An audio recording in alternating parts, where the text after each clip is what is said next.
the late 1970s, a strange movement began sweeping across the American West.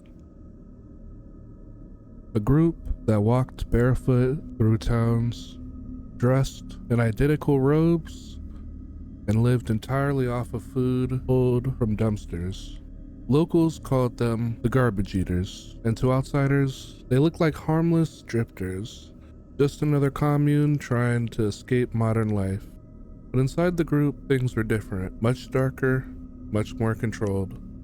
This is the story of the Christ family, a nomadic cult led by a former drifter who invented himself as a prophet, a man who preached purity, obedience, and total abandonment of the outside world. A man known simply as Jim Roberts, or the Elder. Today, we explore how a ragtag group of spiritual seekers became a tightly controlled doomsday cult, and how its members were stripped of identity, freedom, and connection to the world.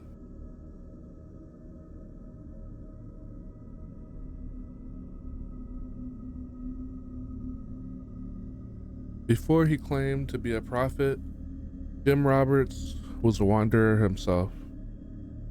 Born in the 1930s, he had a reputation for drifting, hitchhiking, and living on the fringes of society. No stable work, no community, and really, no direction. But in the early 1970s, Jim Roberts began preaching a radical interpretation of Christianity. He said God had shown him that modern society was corrupted, poisoned with materialism, greed, and spiritual decay. His message was simple.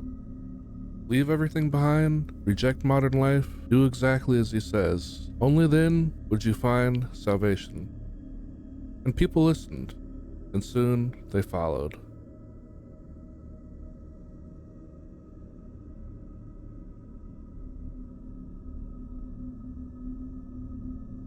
By 1977, Jim Roberts had developed a small but devoted following.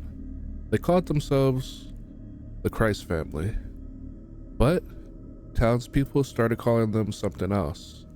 The townspeople would refer to them as the garbage eaters, the nickname that would later come from their lifestyle. They ate only discarded food from dumpsters because Jim Roberts claimed it was morally pure, untouched by the greed of capitalism. And other rules would follow, such as no possessions, no emotional ties, no sex, no alcohol, no drugs, no connection to family, and no questioning the elder. To join, you had to give up everything. Your name, your past, and your identity. Jim Roberts told his followers that the end times were coming, and only those who lived exactly as he commanded would survive God's judgment.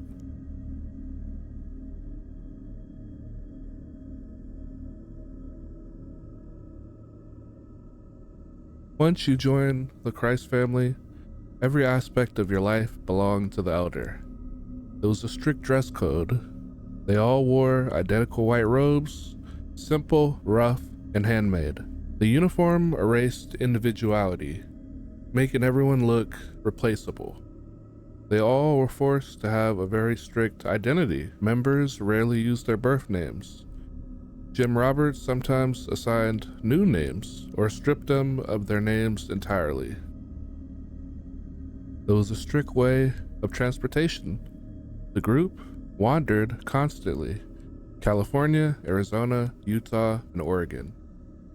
Never staying long, never planning routes, always following the spirits, as Jim Roberts claimed. The way that they would acquire food was through dumpster diving, and dumpster diving to them wasn't a necessity, it was a doctrine. Jim Roberts insisted it was spiritually cleansing to eat what the world threw away. And for medical care, it was strictly forbidden. Members were expected to rely strictly on prayer. Again, money? Strictly forbidden. Material possessions were sinful. Even having a single dollar meant that you were tied to Satan's world. Outside contact, again, forbidden.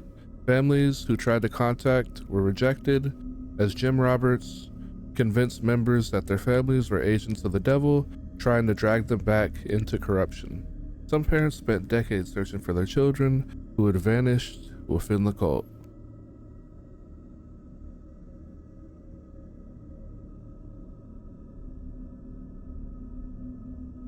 Jim Roberts operated like many cult leaders, through isolation, deprivation, and absolute obedience.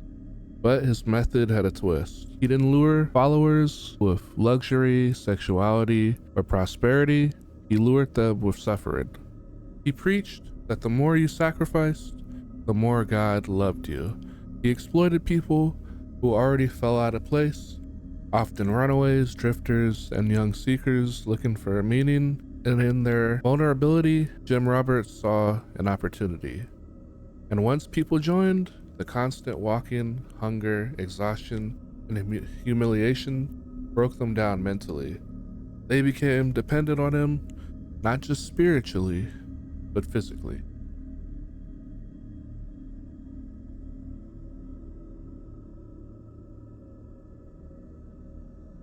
The Christ family rarely stayed in one location for more than a few weeks. They slept outdoors, they walked barefoot for miles, and usually camped within the deserts. Many would march along the highways in silence. Jim Roberts claimed that they were following God's path.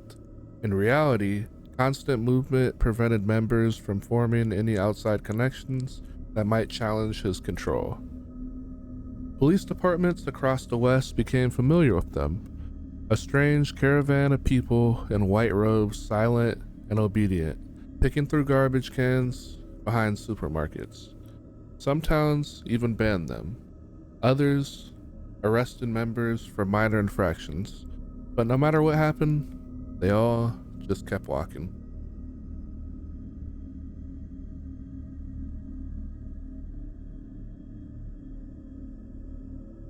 Those who left the cult described the same psychological pattern. Exhaustion, isolation, fear of damnation, dependence on Jim Roberts, and relief mixed with guilt when they finally would escape. Many former members said they believed Jim Roberts held supernatural power, not because he demonstrated any, but because the deprivation warped their sense of reality.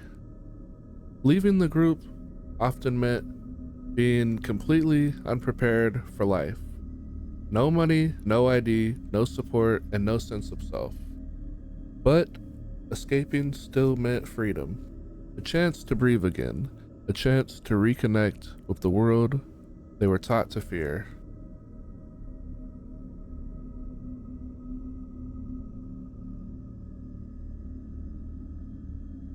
By the late 1990s and early 2000s, the cult began shrinking. Roberts grew older and sicker, and the constant wandering became harder to maintain. Many members drifted away, some were forced out, others simply couldn't survive the lifestyle anymore. And in 2012, Jim Roberts died. His death fractured the group completely. Without the elders' authority, the remaining followers quickly dissolved into society. Today, only a few scattered members remain, some deeply traumatized, and others trying to piece together lives that they never got the chance to start.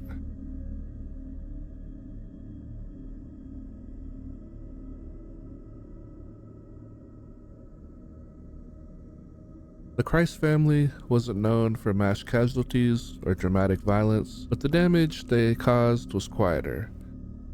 It was the destruction of identity, the erasing of individuality, and the slow, methodical breaking of the spirit. The world often remembers the cult by its nickname, the Garbage Eaters, but behind the strange image were real people manipulated into surrendering their lives to one man's delusions, and some never truly recovered. And if you found this video informative, consider subscribing for more deep dives into the darkest corners of history. And if you'd like us to cover other killers, cults, or psychological case studies, drop a comment below. Thank you for watching, stay curious, and stay grounded.